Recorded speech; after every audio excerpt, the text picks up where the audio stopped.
इंदसदवंदियाणं तिहुवनहिदमधुरविसदवकाणम् अन्तातीतगुणाणं नमो जिनाणं जिदभवाणं। कुंदकुंदाचार्य भगवान की जय। 85व्या संग्रहामध्ये गाथा नंबर 84 बघतोय. धर्मद्रव्याचं वर्णन सांगतायत. 4 विशेषणं दिली गाथेमध्ये. अगुरुगलहुगे हिंसया ते हिमणन्ते हिं परिणदं नित्यं गदिकिर्याजुत्ताणं कारणभूतं संयमकज्जं. काय 4 विशेषणं? अगुरु लघु गुणाच्या द्वारे धर्मद्रव्यामध्ये नित्य परिणमन होत आहे, म्हणून उत्पादवे ध्रुववाला आहे धर्मद्रव्य. पुढं नित्य आहे का? स्वभाव अप्रच्छवनात, स्वभावापासून च्युत होत नसल्यामुळे हेतू दिला होता. आणि तिसरं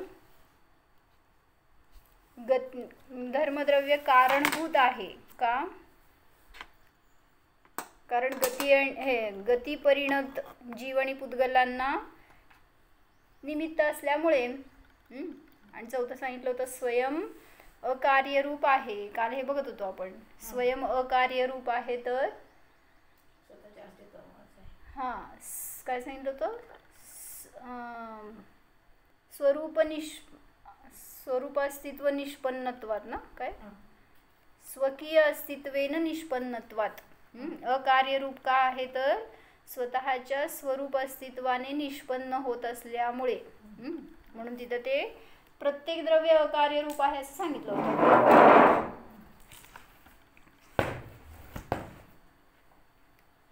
बोर्डवरचं दिसतंय का जरा सांगा मला आज.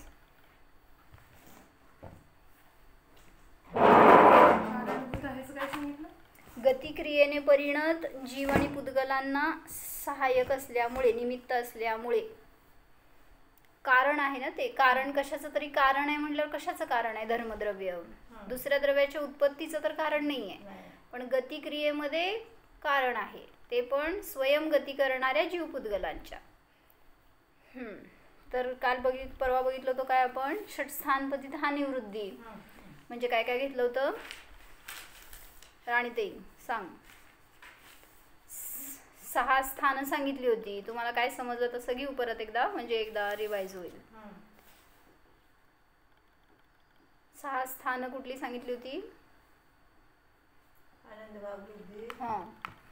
आता आपण हानीकडून घेऊ. त्या दिवशी वृद्धीकडून घेतलं होतं ना. पहिलं सांगितलं अनंत भाग हानी.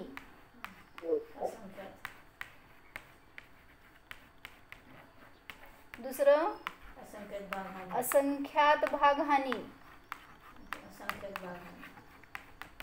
तिसरं बोला, कोणाकोणाला समजलेलं? तिसरं संख्यात भाग हानी. चौथं ते अंधार पडायला लागले ना, म्हणून मी इकडं बसलं तर ते दिसणारच नाही. संख्यात गुणहानी. हानीच येणार. हानी घेताना हानीच येणार. पुढं असंख्यात गुणहानी. आणि 6वं अनंत गुणहानी. आता म्हणजे काय सांगा मला? ह्याच्यामध्ये सगळ्यात जास्त हानी कुठल्या स्टेपला झाली?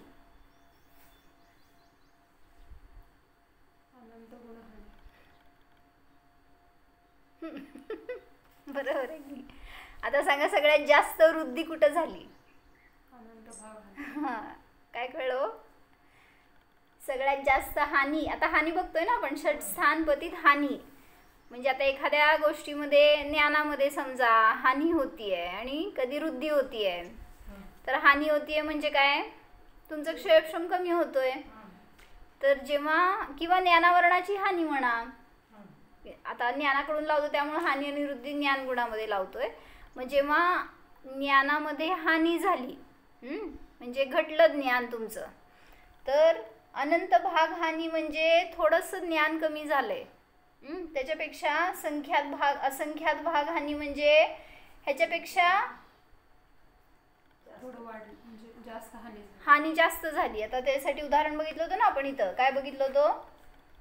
अनंत भाग हानी म्हणजे काय घ्यायचं? 0.01% हानी. नंतर इथं असंख्यात भाग हानी म्हणजे 0.1% हानी. संख्यात भाग हानी म्हणजे 1%. परत संख्यात गुणहानी म्हणजे 1% वृद्धी झाली. आता ॲक्च्युली इथं संख्यात गुणित रूपाने हानी म्हणत असताना वृद्धीने जास्त हानी झाली आहे. म्हणजे ह्याच्यापेक्षा सुद्धा जास्त झाली आहे, पण तुम्हाला आकडा समान दिसतोय कारण आपण गुणलं होतं ना तिथं. जसं की इथं काय केलं होतं?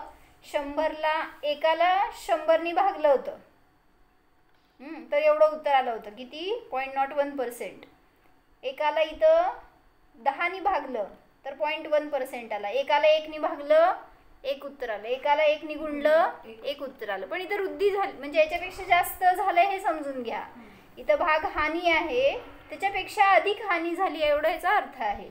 असंख्यात गुणहानीमध्ये काय होणार? किती टक्के? 10% हानी झाली. आणि अनंत गुणहानीमध्ये 100% हानी झाली आहे. काय कळलं? बरोबर आहे का? म्हणजे ज्ञानामध्ये हानी होत गेली. आता 100% म्हणजे काय ज्ञान शून्य झालं असं नाही आहे. एक आकडा घेण्यासाठी आपण ते बघितलं. म्हणजे हानी होत गेली तर ज्ञान घटत जाते. आणि जर वृद्धी होत गेली, ज्ञानामध्ये वृद्धी होत गेली म्हणजे ज्ञानाच्या विभाग प्रतिच्छेद वाढत गेले, उघाड वाढत गेला. ज्ञानावरणाचा कमी झाला उदय आणि ज्ञानाचा क्षयक्षम वाढत गेला म्हणायचं त्याला. तर तिथं वृद्धी रूपाने लावायचं हेच. अनंत भाग वृद्धी, असंख्यात भाग वृद्धी म्हणजे ज्ञान वाढत चाललंय हळूहळू, त्याचं आवरण कमी होत चाललंय. म्हणून तुम्ही म्हणता ना जे ज्ञानामध्ये षटस्थानपतीत हानी वृद्धी चालू आहे म्हणजे काय झालं? हानी झाली म्हणजे समजून घ्या ज्ञान घटत चाललंय, घटलंय. एखाद्या समयाला असं होतं की आपल्याला सगळं माहिती असलेलं पण विसरून जातो. आणि असं लय वेळा होते. म्हणजे आता काय स्वयंपाक करत असताना काय होतंय? नाव विचारलं तर विसरतंय. बरोबर. माझं नाव काय हो? जीव आहे, नाही तर दुसरं नाव ठेवाल. म्हणजे आपलं काय सांगत होते मी? एखादी डिश बनवतोय आणि रोज करतो तरी पण त्याच्यामध्ये विसरलं की रवा घालायचं का पीठ घालायचं, गूळ घालायचं का साखर घालायचं. म्हणजे काय झालं हो? तिथं ज्ञानावर आवरण आलंय. म्हणजे काय झालंय? ज्ञानाची हानी झाली आहे. थोड्या थोड्या रूपाने तिथं ज्ञान उघाड होत नाही आहे. म्हणून ज्ञानाच्या मध्ये जे षटस्थानपतीत हानी वृद्धी होती आहे तर त्याच्या निमित्तामध्ये कधी ज्ञान उघाड होतोय, कधी घटतंय असं दिसून येतं. केवळ ज्ञानामध्ये संपूर्ण आवरणांचा नाश झाला म्हणजे अनंत गुणरूपाने वृद्धी झाली. पण ॲक्च्युली तिथं पण त्यांनी षटस्थानपतीत हानी वृद्धी लावली आहे. पण आता ते माताजी सांगतात की अनंत भाग हानी आणि अनंत गुणहानी गुण रूपानेच लावायचं. जे काय लावायचं ते अनंत भाग आणि अनंत गुणरूपाने. म्हणजे आता ते पण हानी आणि वृद्धी काय आहे तिथं? ॲक्च्युली केवळ ज्ञानामध्ये तर सगळं पूर्ण उघाड झालेलं आहे. त्यामुळे तिथं काय त्या आवरणांचं वगैरे कार्य नाहीच आहे. मग थोडंसं वाढलं जास्त वाढलं असं तर काही संबंधच नाही आहे. मग एवढंच घ्यायचं हानी वृद्धीचा अर्थ की पूर्वपर्यायाचा व्यय आणि उत्तरपर्यायाचा उत्पाद. मग मागची पर्याय व्यय झाली म्हणजे हानी आणि उत्तरपर्याय उत्पाद झाली म्हणजे वृद्धी. एवढ्या रूपाने केवळ ज्ञान आता पूर्ण उघाड झालेलं आहे. त्यामुळे तिथं काय परत त्यामध्ये कमी जास्त झालं असं तर होणार नाहीये. काहीतरी जाणलंय आता नाही जाणलेलं.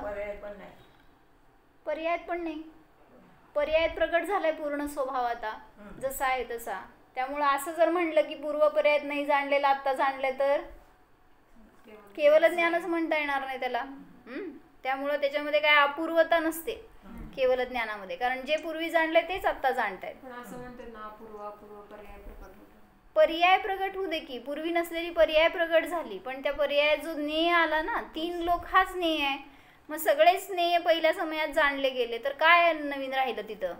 फक्त नेयाकडून सांगताना आपण एवढं सांगतो की त्याचं त्याच्या परिणामावरून जे काही नेय प्रतिभासित होत आहेत ज्ञानामध्ये त्यांच्या भूत वर्तमान भविष्य या परिणामावरून त्या ज्ञानाला अपूर्व म्हणलं गेलं. म्हणजे मागं न जाणलेला विषय आत्ता जाणला, जसं पूर्वी असणारी ती वर्तमानातली पर्याय या पर्यायामध्ये भूत झाली एखाद्या ज्ञानाची, अशा अपेक्षेने. समजलं म्हणा? ताई अगुरु लघु गुण तर सांगताय ना आता, मग सिद्धांतात अगुरु लघु गुण की म्हणजे जुनी पर्याय गेली आणि नवीन पर्याय आली त्याच्यामध्ये काम करतो असं? हा ना, म्हणजे त्यांच्या ठिकाणी हानी वृद्धी काय होणार? आवरणच नाहीये ना तिथं, मग हानी कशाची आणि वृद्धी कशाची? असं जर म्हटलं की पूर्वीपेक्षा या पर्यायामध्ये वृद्धी झाली आहे, हानी झाली आहे, तर ते पण क्षयक्षमिक होऊन जाईल.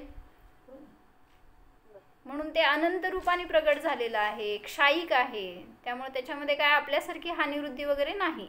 मग लावायचं तर आहे, म्हणजे सांगितलं तसं शास्त्रामध्ये की उत्पाद ध्रुव त्यांच्या ठिकाणी पण चालू आहे, मग त्याच रूपाने हानी आणि वृद्धी पण सांगायची. हानी कशाची? तर पूर्व पर्यायाची हानी आणि उत्तर पर्यायाचा उत्पाद, एवढ्या रूपाने.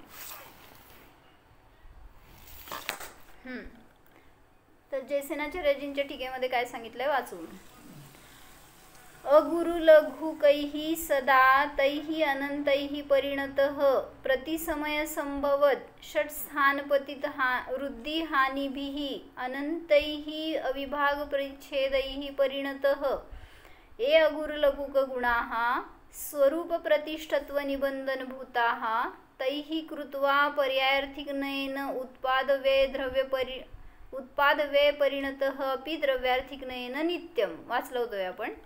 काय अर्थ सांगितलाय? सदैव अनंत गुरु लघु गुणांच्या द्वारे परिणत असताना प्रतिसमयाला संभवणाऱ्या षट्स्थानपतित हानिवृद्धीच्या अनंत विभाग प्रतिच्छेदाने परिणत जे अगुरु लघु गुण आहेत ते कसे आहेत? तर स्वरूप प्रतिष्ठत्व लक्षणरूप आहेत, स्वरूप प्रतिष्ठत्वाचं कारणभूत आहेत.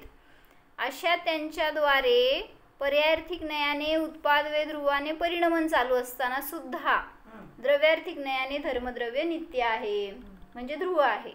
उत्पादवे ध्रुव सांगायचं आहे, मग उत्पादवे कुठल्या अपेक्षेने? पर्यायार्थिक नयापेक्षेने. आणि ध्रुव कुठल्या अपेक्षेने? तर द्रव्यार्थिक नयापेक्षेने. आणि मग त्याच्यामध्ये सुद्धा मग आता अगुरु लघु गुणाचं काय सांगायचं? त्याच्यामध्ये रोल काय? उत्पादवे ध्रुव हे प्रत्येक द्रव्यामध्ये प्रतिसमयाला चालू आहे, त्यामध्ये अगुरु लघु गुणाचं कार्य काय? वाचलं मी आता. कार्य काय हो? अनिता काकी माझ्यासमोर आहे ना? काय भाजी मळत आहे का? पूर्व पर्यायाचा नाश आणि उत्तर पर्यायाचा उत्पाद सांगितलं. नाही, त्याच्या आधी सांगितलं मी. उत्पाद वे चालू आहे, त्याच्यामध्ये अगुरु लघु गुण काय करतय? माझ्या समोर बस की जरा सोनल, म्हणजे जरा लक्षात येते. अनंत गुण वृत्ती म्हणजे नवीन पर्यायाचं उत्पाद. ना रे बाबा, अगुरु लघु गुणाचं कार्य काय हे विचारते मी.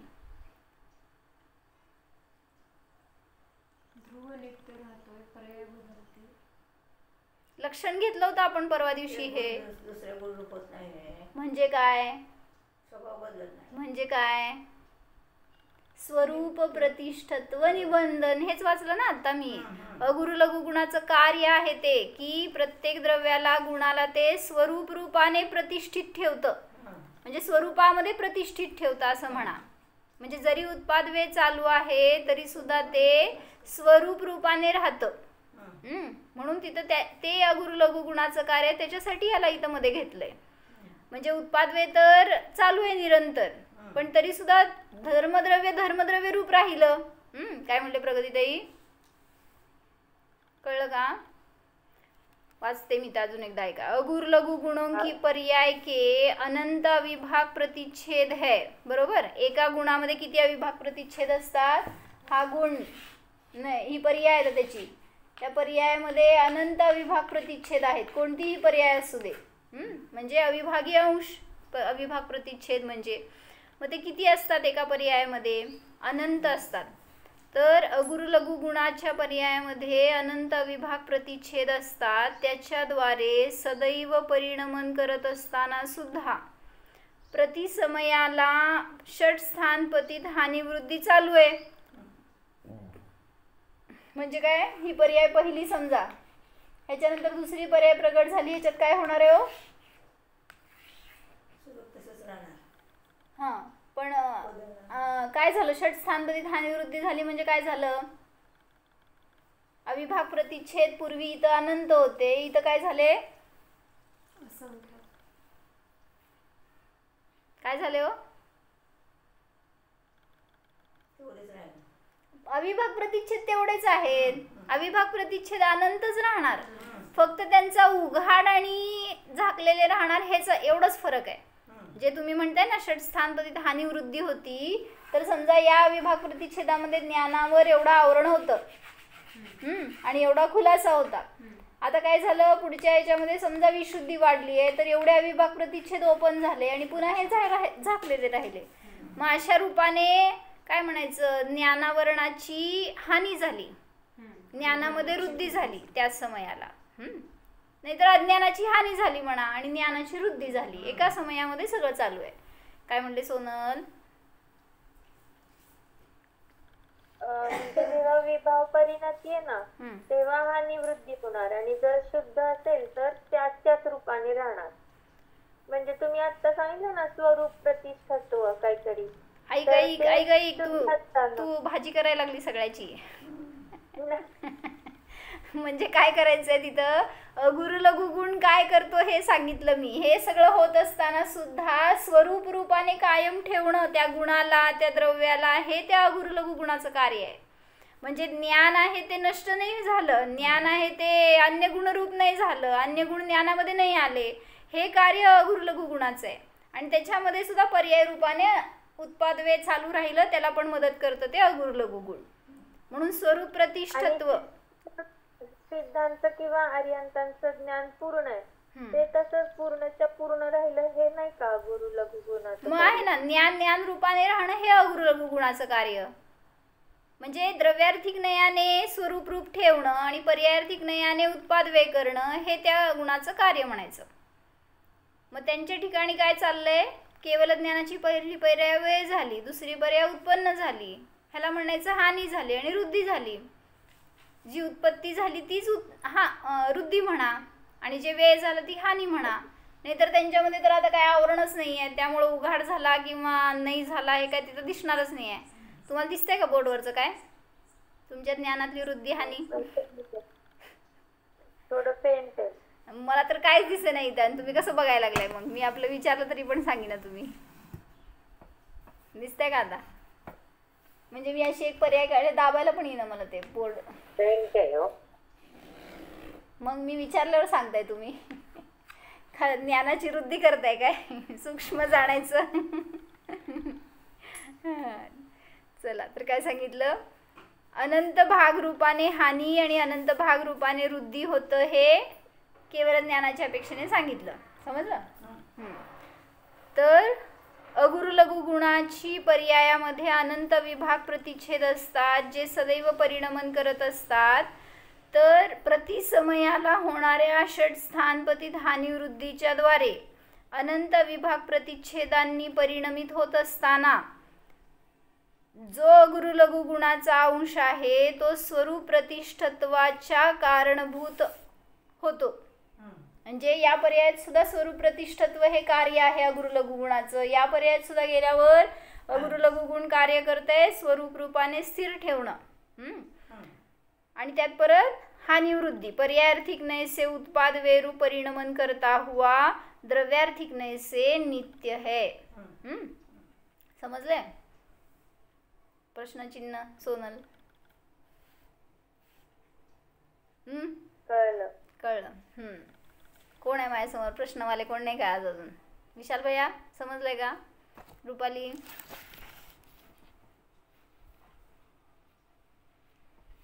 तुमच्या स्वयंपाकामध्ये हानी आणि वृद्धीच व्हायची, दुसरं काय नाही. हे ऐकत केला तर. न स्वयंपाकात वृद्धी व्हायची न ज्ञानात हानी, नाही उलट झालं, ज्ञानात वृद्धी व्हायची न स्वयंपाकात हानी व्हायची असं. चला, तर काय चाललं होतं, तसं धर्मद्रव्य नित्य आहे. पुढं सांगतायत गतिक्रियायुक्तानाम कारणभूत. गतिक्रियाने युक्त असणाऱ्या द्रव्यांना ते कारणभूत आहे. जो द्रव्य गतिक्रियायुक्त है उन्हें गतिक्रिया में कारणभूत है. धर्मद्रव्य जे आहे ते कोण गती करतं त्यांच्या गतीमध्ये हे कारण आहे, सगळ्या द्रव्यांच्या गतीमध्ये नाही, किंवा जबरदस्ती गती करवता असं नाही. तर फक्त जीव आणि पुद्गल स्वतः गती करू शकतात, त्यांच्या गतीमध्ये हा मदत करतो, एवढंच. आता पुढं त्यांनी दार्ष्टांत घटवलंय, सिद्धांवर दृष्टांत घटवलंय. यथा सिद्ध भगवान उदासीन अपि. समजण्यासारखं आहे, ट्रान्सलेशन करू शकाल. यथा म्हणजे ज्याप्रमाणे, सिद्ध भगवान उदासीन अपि. करा, सिद्ध भगवान उदासीन असताना सुद्धा. मस्त घेतलं बरं का. असं निमित्त सांगायचंय. धर्मद्रव्य हे तुम्हाला निमित्त आहे ना चालायसाठी. मग तसं सांगतायत की सिद्ध भगवान सुद्धा उदासीन रूपाने परिणमन करत असताना सुद्धा. काय सांगितलं, पुस्तक आहे का समोर अनिता काकी? सिद्ध गुणानुराग परिणतानाम भव्यानाम सिद्धगते हे सहकारी कारणं भवती. सिद्ध गुणाच्या अनुराग रूपाने परिणत असणाऱ्या भव्य जीवांच्या सिद्ध गतीमध्ये हे सिद्ध सहकारी कारण असतात. म्हणजे हात धरून वर नेतात. कसं सिद्ध सहकारी कसे सहकारी आहेत की नाहीत? हा, हे घटवायचं त्यांना धर्मद्रव्यावर. जसं तथा धर्मः अपि स्वभावेन एव गती परिणत जीव पुद्गलानाम उदासीनः अपि गती सहकारी कारणं भवती. म्हणजे काय कळलं, जिस प्रकार सिद्ध भगवान उदासीन होने पर भी सिद्धों के गुणों से अनुराग रूप परिणमित हुए भव्यों के लिए सिद्ध गति में जाने के लिए सहकारी कारण है का? कुठल्या अपेक्षेने? मी सिद्धांच्या प्रती आस्था आहे, श्रद्धा आहे मला, तर माझ्या सिद्ध गमनामध्ये सिद्ध भगवान सहकारी कारण आहेत. कुठल्या नयाने? कुठलं नाही?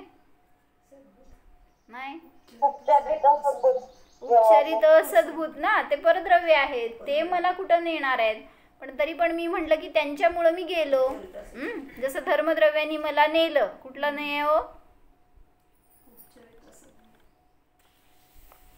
धर्मद्रव्य मला कुठं नेतच नाही. आणि अधर्मद्रव्य थांबवत आहे असं म्हणायचं का? तर धर्मद्रव्यानी नेलं म्हटलं तरी, त्याच्या निमित्तात गमन झालं म्हटलं तर कुठलं नाही? उपचरित सद्भूत व्यवहार नाही. जसं धर्मद्रव्य मदत करणार आहे जीवपुद्गलांना, त्याचप्रमाणे इथं सिद्ध सुद्धा त्यांनाच मदत करणारे आहे जे स्वतः सिद्ध गुणानुराग रूपाने परिणमित होतात. जर सिद्ध नेणारे म्हणलं असतं तर काय झालं असतं? अभव्यांना सुद्धा नेलं असतं सिद्धांनी, किंवा कालांतराने गमन करणारे त्यांना सुद्धा ते आताच नेले असते. म्हणजे असं काहीतरी आपत्ती आली असती, एक द्रव्य दुसऱ्या द्रव्याचं कार्य करत आहे असं म्हणावं लागलं असतं. सिद्धांना कोणाच्या प्रती अनुराग आहे, कोणाच्या प्रती द्वेष आहे असं म्हणावं लागलं असतं. सिद्धांचा समताभाव नष्ट झाला असं म्हणावं लागलं असतं.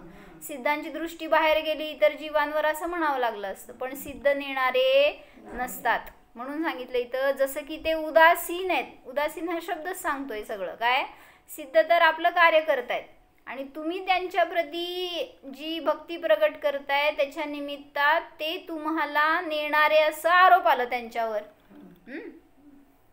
जसं तुम्ही पंढरपूरहून इथं आला, कोण कोण कोण निमित्त आहे सांगा तुम्हाला मध्ये?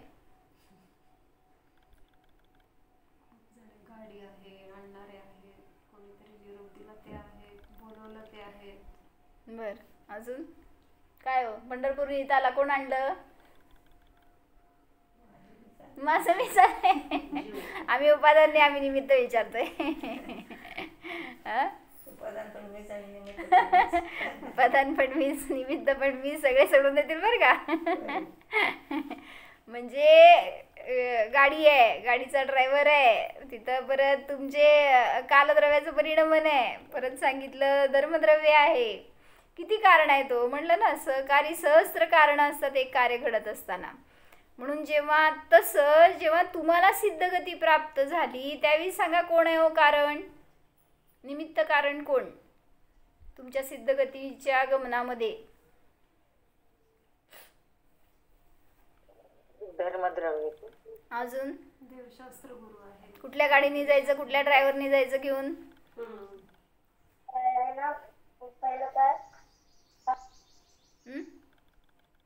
देवशास्त्र गुरु, ठीक आहे. त्यांच्या प्रती असणारा अनुराग, जी भक्ती प्रगट झाली, जी श्रद्धा दृढ झाली, ते भाव आपले, हे सगळं मध्ये कारण आहे. तसं सांगतायत की इथं सिद्धांच्या प्रती ज्याला अनुराग आहे त्याच जीवाच्या सिद्धगतीमध्ये हे सिद्ध भगवान उदासीन कारण आहेत, सहकारी कारण आहेत.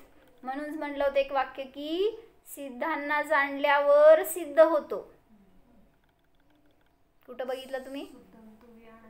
नाही, शुद्धाला नाही, सिद्धांना जाणल्यावर सिद्ध होतो. कुठले सिद्ध कुठं घेतलेत सांगा मी?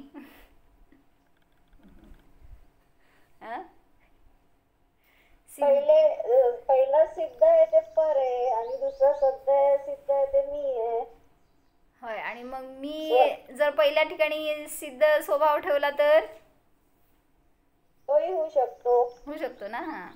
तर सिद्ध स्वभावाला जाणेल तो सिद्ध होतो, किंवा सिद्धांना जाणेल तो सिद्ध होतो.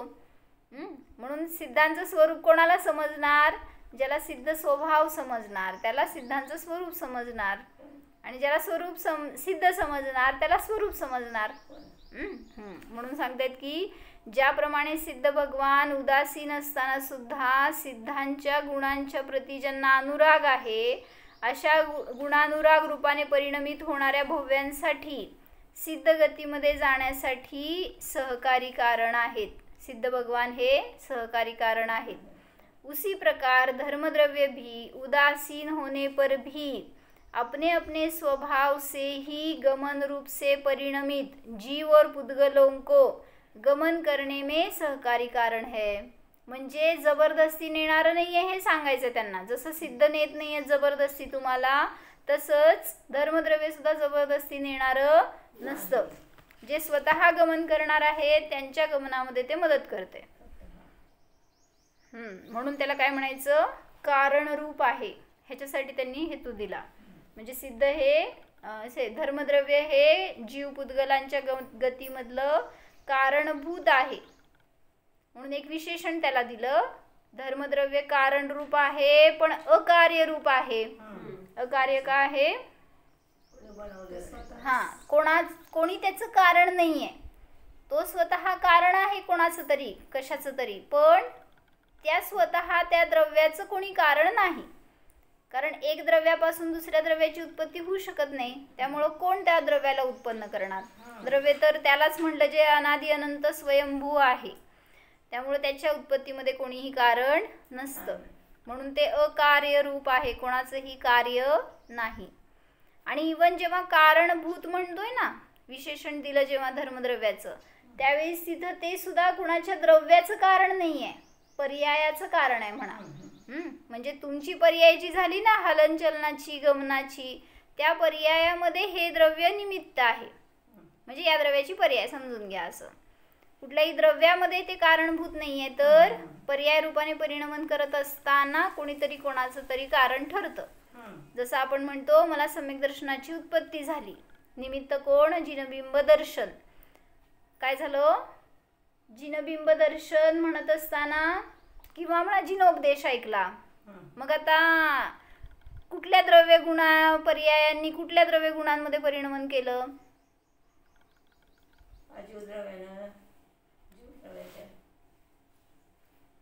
आवाज येतोय ना माझा?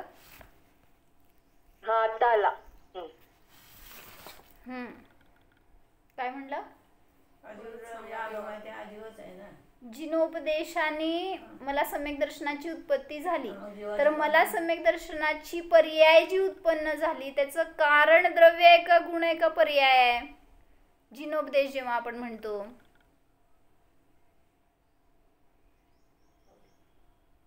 द्रव्य द्रव्य.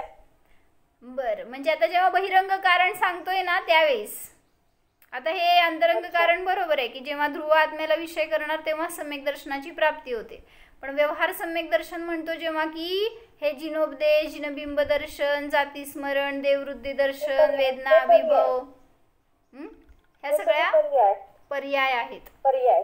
तर म्हणजे द्रव्य द्रव्याला सहाय्य करत नाहीये हे मला सांगायचं होतं. पर्याय आहे ती तुमच्या परिणामामध्ये निमित्त ठरतीये. तसंच धर्मद्रव्य सुद्धा तुमच्या गतीमध्ये सहकारी म्हणताय. धर्मद्रव्य स्वयं करत नाहीये मदत. काय करतंय, कोण करतंय? त्या धर्मद्रव्याचं सुद्धा परिणामन चालू आहे ना प्रतिसमयाला. मग ती पर्याय म्हणा, धर्मद्रव्याची एक पर्याय तुमच्या गती परिणतीमध्ये मदत करते. मग आरोप करून तुम्ही म्हणाल की धर्मद्रव्य मदत करते. द्रव्य तर निष्क्रिय आहे म्हणता ना. द्रव्य कोणाला मदत करत नाही, स्वतः कुठं जात नाही, काय करत नाही आहे, पण त्याचं जे परिणमन चालू आहे त्याच्यामध्ये तुमचं गमन झालं, त्यामुळं ते त्याला निमित्त रूपाने आरोप दिला. बरोबर आहे का? काय म्हणले म्हणजे आता सुचलं काहीतरी असं. द्रव्य आहे ते निष्क्रिय म्हणतो आपण. द्रव्य तर कोणाच्या मध्ये लुडबुड करणार नाही. कुठलंही द्रव्य असू देत. जसं तुम्ही आंबा खाल्ला, कुठलं द्रव्य खाल्ला हो? आंबा. द्रव्य खाल्ला, गुण खाल्ला का पर्याय खाल्ला?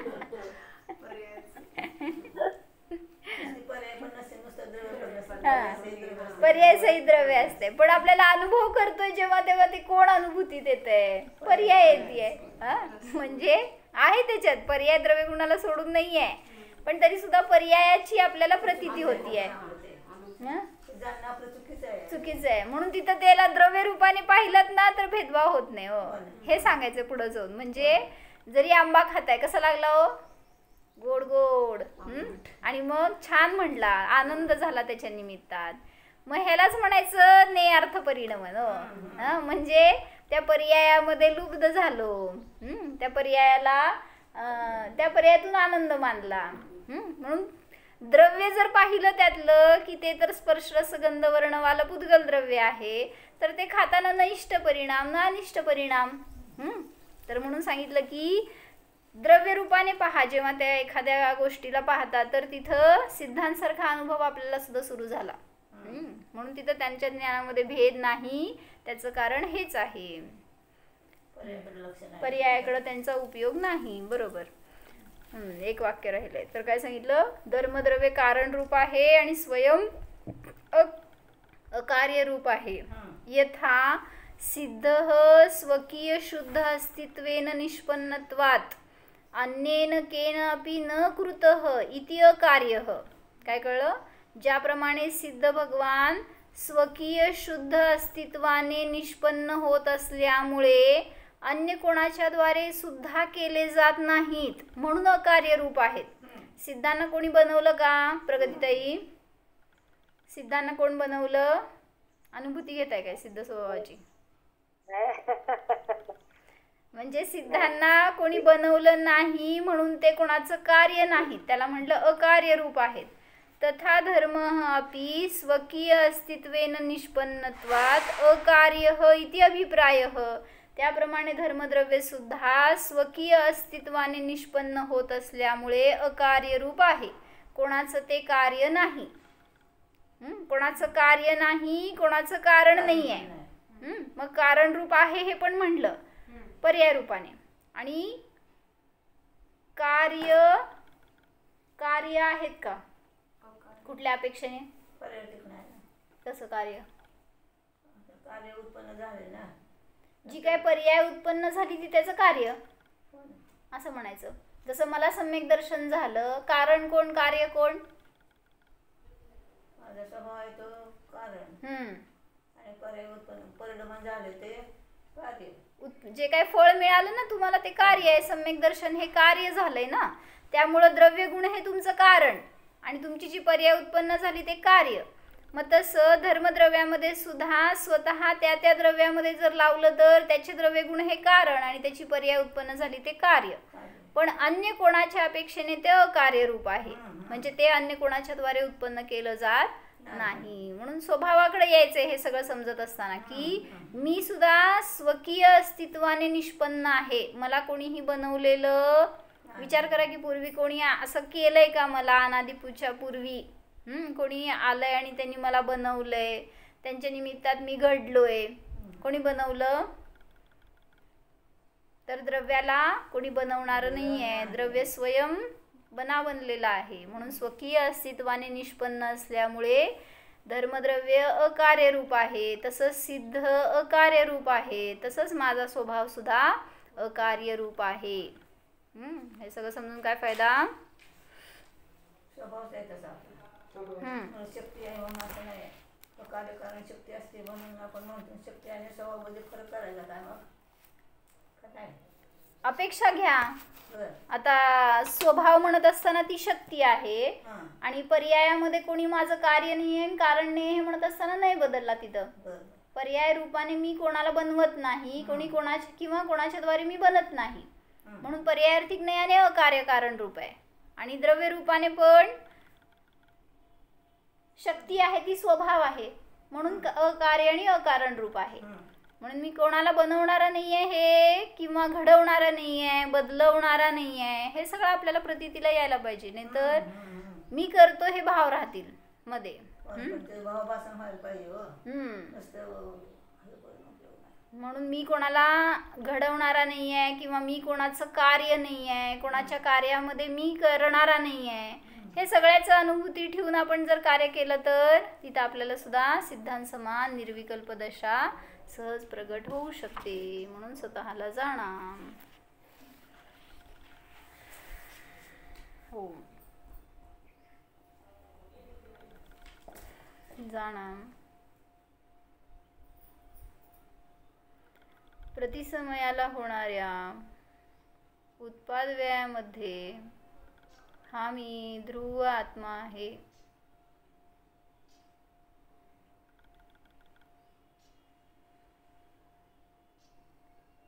माझ्या ज्ञानामध्ये कोणत्याही प्रकारचा अडथळा, आवरण नाहीच. स्वभाव जाणा. मी तर नित्य निरावरण आहे.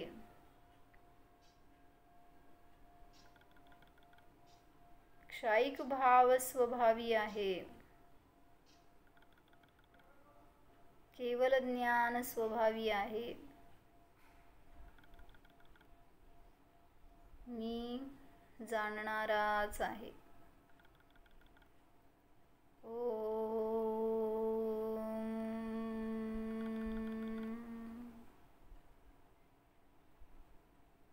विसर्ज.